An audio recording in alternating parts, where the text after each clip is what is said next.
लेकिन जो सबसे बड़ी बात है कि हमारा नेतृत्व, गंभीर बात यह है कि हमारी लीडरशिप सामने आए खतरे को भी नहीं देखती है, उनको आ रहे जो संकट सामने खड़ा उसको भी नहीं देखते हैं। कह तो दिया कि हम ये करेंगे। सारे बड़े एयरपोर्ट अब किसके पास है? अडानी जी के पास है, उनको दे दिए सेवा के लिए सारी चीजें। अब आप सोचिए, बीच में एक बात कह रहा हूं कि अगर सैनिटरी पैड नहीं है एयरपोर्ट पे और ये दावा करते हैं कि हम स्कूलों में दे रहे हैं, इससे समझ लीजिए कि क्या स्थिति है। 1 जून से आपने नियम बनाए थे, 1 नवंबर से पूरी तरह लागू हुए। 5 महीने में किसने क्या किया और उसके बाद आप मॉनिटरिंग क्या कर रहे हैं? मॉनिटरिंग की होती तो ये आज की स्थिति नहीं बनती, लेकिन सरकार को इसकी परवाह नहीं है।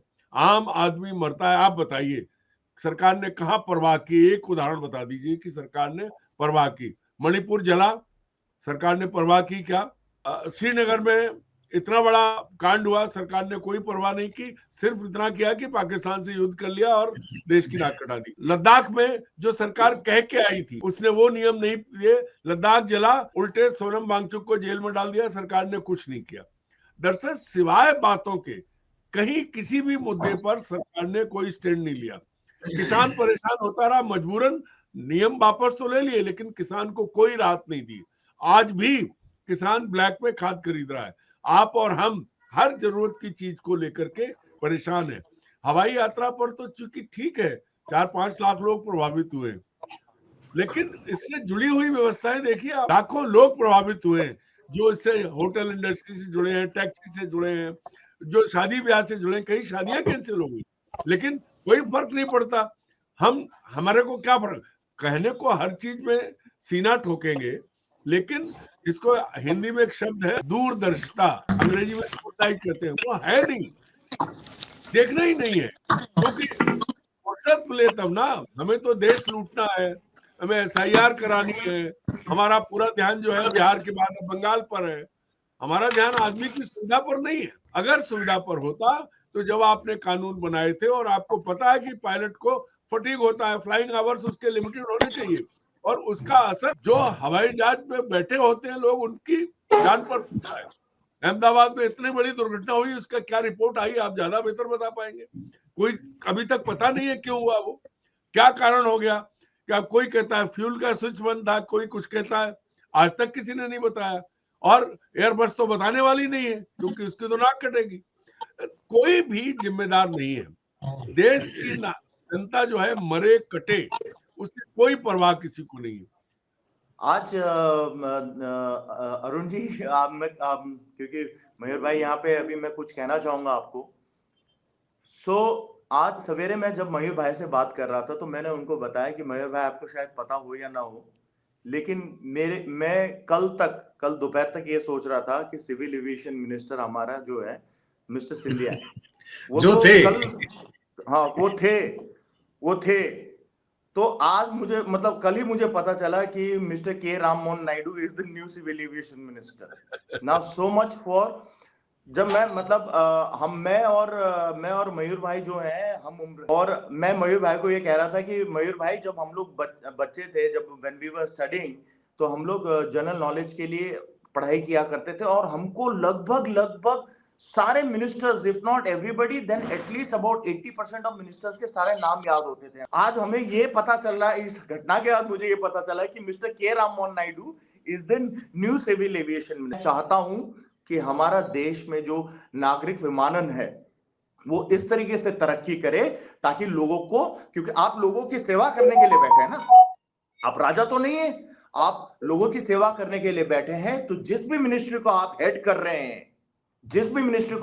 रहे हैं, वहां के वर्किंग एनवायरनमेंट और वहां का जो आपका जो सफलता आपकी जो दर्शाने वाला मानक ये है कि वो आपको जो जनता जो है वो साक्षात रूप से बता देगा। तो बेसिकली क्या है कि एक minister is a leader, not a dealer.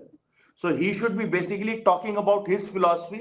That philosophy will be translated into the mechanics, and mechanics will thereafter be translated into something known as rules. और अच्छे जरूरी नियमों को लागू करने की जरूरत थी, जिसको लागू किया गया। पहली बात ये, अब जब किया गया तो बाकी सबने शायद माना है, लेकिन इंडिगो ने इसको नहीं माना, और नहीं माना है तो ये अफरा तफरी हुई। अब अफरा तफरी हुई है तो वही डीजीसीए ने जो बदले हुए कानून थे वो वापस जो है वो, जैसे ये सरकार में कई बार अब देखते हैं लगातार अचानक से यू टर्न ले लेते हैं, ऐसे यू टर्न लेके उस कानून को जो लागू करना था उसको निरस्त कर। अब बात ये है, अब सवाल मेरा ये है, जो दीक्षित जी आपसे है, अरुण जी, कि वैसे तो ईडी, सीबीआई, आईटी ये तो कहीं भी भेज देते हैं, इंडिगो क्या इतनी बड़ी ताकत है कि सरकार के नियमों को बिल्कुल मतलब कि समझ लीजिए कि अपने पांव की नोक पे रखते हुए कहा कि इसको हम नहीं मानेंगे, और सरकार जो है वो यू टर्न लेके चुपचाप बैठ जाएगी। इंडिगो इतना पावरफुल है क्या? अदानी अंबानी का पैसा लगा है क्या? मामला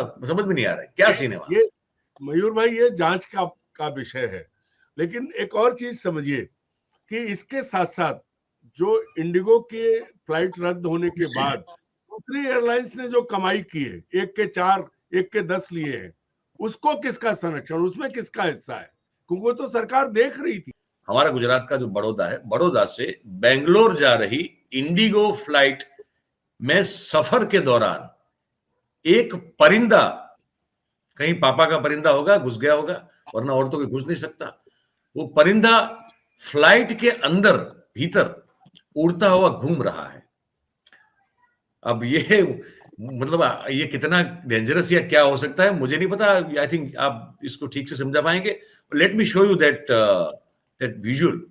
वो मैं आपको विजुअल दिखाना चाहता हूं, ये आप देखिए और इसके बारे में कुछ बताएं। ये देखिए, परिंदा पकड़ने की कवायद में लगे हुए हैं लोग, और ये फ्लाइट टेक ऑफ कर चुकी है। अच्छा, let me tell you Arun ji and Mayur भाई, एक पायलट का मतलब काफी चीजें हैं जिससे कि वो सतर्क रहता है, लेकिन एक सबसे बड़ा खौफ पता क्या है पायलट के लिए? Bird hit. मेरे को भी बर्ड हिट हुआ एक बार, और दोबारा I was flying the aircraft. I had a massive bird hit and I had to land because I could not have carried on with that flight. एक बर्ड का अंदर घुस जाना, एक चिड़िया का अंदर घुस जाना is something not only scary, it is not only ridiculous, एक हास्यप्रद स्थिति ही नहीं है, लेकिन एक बहुत डेंजरस स्थिति है। एक बहुत ही डेंजरस स्थिति है कि कहीं ऐसे कैविटी में ऐसे घुस ना जाए वहां पे, और वहां पे जाके वो शॉर्ट सर्किट हो जाए तो वो लेने के देने पड़ जाएंगे। This is the hazard. अगर ये जहाज उड़ गया तो उसको तुरंत लैंड कराना चाहिए था।